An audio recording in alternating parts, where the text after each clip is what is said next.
Hello, welcome to Water Sign Philippines. So this is for Water Sign Cancer, Scorpio, Pisces. Take only what resonates, guys. Hindi ito magre-resonate sa lahat kasi hindi ko naman po talaga makakuha lahat ng energy ng water sign sa mundo. Pero kung makaka-relate ka, kunin mo lang yung mga messages na magre-relate sa'yo. Hopefully, makarelate ka, no? Kung hindi ka naman makarelate, okay lang naman din. Dahil, this is general reading. Maaaring may ibang taong nangangailangan ng message na ito. Okay, so this is for water sign, Cancer, Scorpio, and Pisces. Let's start your reading. Kunin natin yung main energy mo, water sign. For water sign, Cancer, Scorpio, Pisces. Nakakita ko ng turtle. This could be a reading. Okay lang kahit wala, guys. Four of Cups, Temperance, and the Emperor. Okay. The Wheel of Fortune is here. This is a major arcana. Tatlo agad yung major arcanas na nagpakita, no? Emperor, Temperance, and Wheel of Fortune.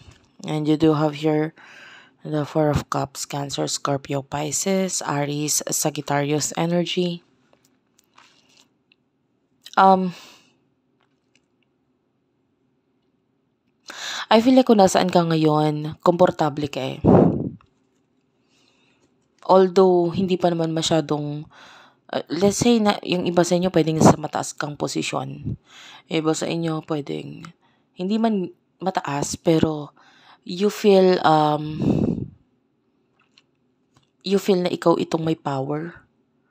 Because may mga tao na nasa baba mo, or maybe ikaw yung pinaka-ate, pinaka-kuya, and you feel na naririnig ka. Kung ano man yung sabihin mo, suggestion mo, banggitin mo, naririnig ka nito mga taong to. With the Temperance, I see that tinatry mo ibigay lahat eh. I don't know if you can hear the cat, but sorry about the noise, guys. Yun na, with the Temperance, nakikita natin na binibigay mo lahat eh. Pagpapasensya, and everything. Kasi nga, there are times na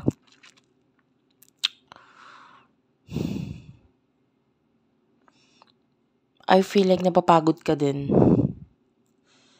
And kung ano man yung mga naririnig mo na kikita mo sa kanila minsan, pinagpapasensyahan mo na lang. Kasi wala ka naman choice kundi pagpasensyahan, ano. I do feel like with the Four of Cups, you are busy, no? And hindi mo ino-open yung sarili mo sa pagbabago. Pero gusto mo ng pagbabago. You want new beginnings. You want changes.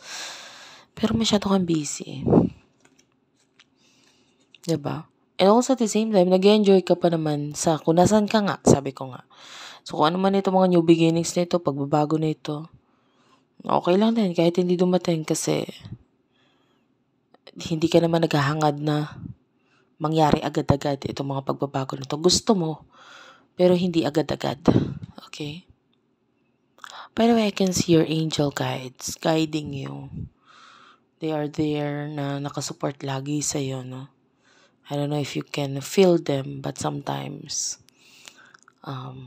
nagpapakita sila, no? Sa panaginip, nagpaparamdam sila sa'yo. And I don't know if you can feel them, but you are surrounded by your angel guides.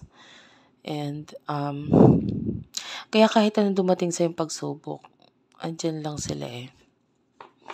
No? Anyway, tell me more for water sign. Tell me more for water sign.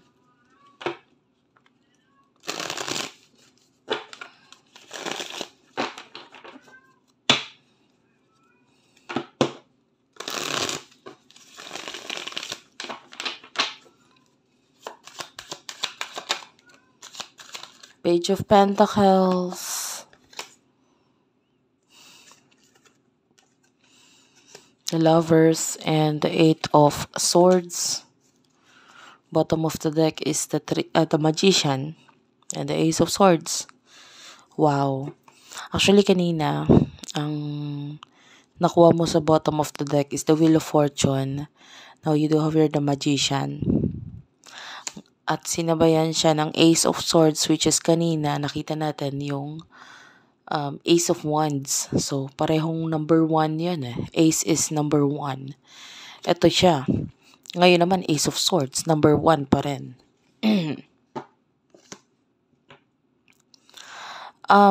Ayun na. With regards to love, I can see a lot of offer. Pero itong offer na to material. When I say material, pwedeng hindi siya basta sasabihin niya lang na mahal kita or what. Or hindi niya lang sasabihin na gusto kita. I want more. Kumbaga itong Page of Pentacles, nakakita tayo dito ng offer agad-agad. No, etong person na ito, I can see a person na hindi niya na iniisip agad kung ano yung mangyayari, kung ano ba yung kaya mong i-offer pabalik sa kanya. Basta ang gusto niya mangyari is tanggapin mo tong offer ko. I have everything. I will give you everything na meron ako. This is the offer of the Page of Pentacles. It doesn't matter kung may ma-offer ka pabalik sa akin. Just accept my offer. So, meron tayong person na nakikita dito with regards to love na nag-o-offer ng something sa'yo, everything, pero hindi naman siya naghihintay ng offer mo pabalik. And with the Lovers, this person is wants partnership, maybe wants marriage, wants pagsasama. Basta a deeper level of commitment. But you, on the other hand, with the Eight of Swords, you are closing your doors, hindi ka open, you're putting like a boundary sa inyong dalawa nitong taon to. It's like napaka-stagnant, walang kagalaw-galaw, and also at the same time, you're not opening yourself sa kanya. Because we do have here the Magician. Maybe hindi ka naniniwala sa mga pinapakita niya, sinasabi niya, maybe it's too good to be true. It's too good to be true. I feel like iniisip mo rin kung ano man yung ino-offer nitong taon to, pero parang alam mo yun. Mas madali ka pang ma-scam pagdating sa pera kaysa sa pagdating sa pagmamahal. Because pagdating sa pagmamahal, medyo duda ka. Pero pagdating sa pera, sige na nga. Mas nadadalian ka pang iskamin pagdating sa part na yon. But anyway, sabihin na natin mas literal na mas mautak ang iyong utak kaysa sa iyong puso. Okay, alam mo yan. Masyadong sigurista si puso mo, no? And anyway, what will happen in the near future for you, water sign? In the near future for you, water sign. The Empress is here. Wow, you look so pretty. You look so good.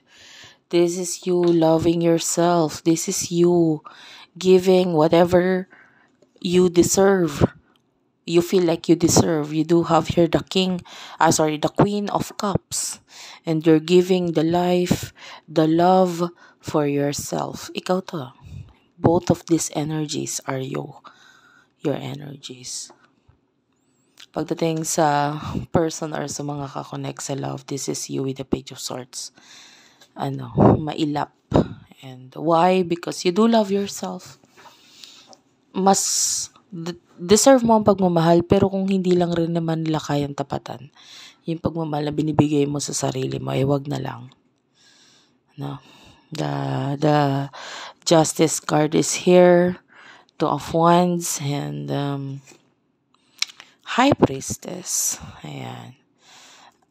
For what I can see here, in the near future, you do have plans plano na may kinalaman sa career, plano na may kinalaman sa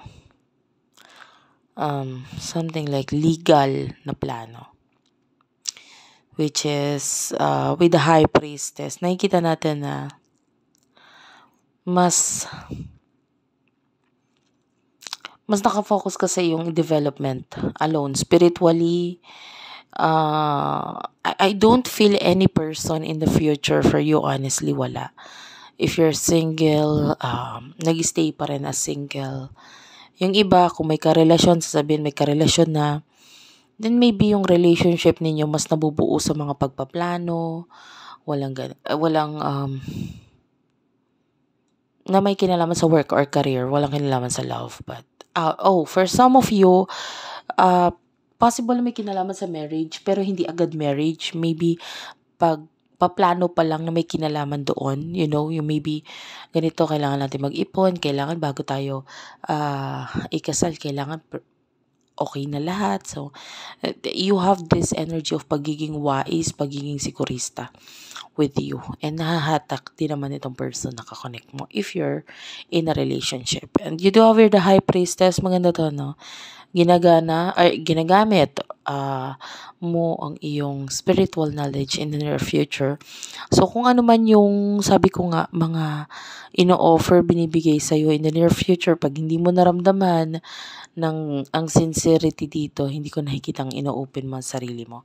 And whoever these people are, no, na magta-try na lokohin ka, hindi sila magtatagumpay. Okay? Thank you for watching. I love you all and bye-bye.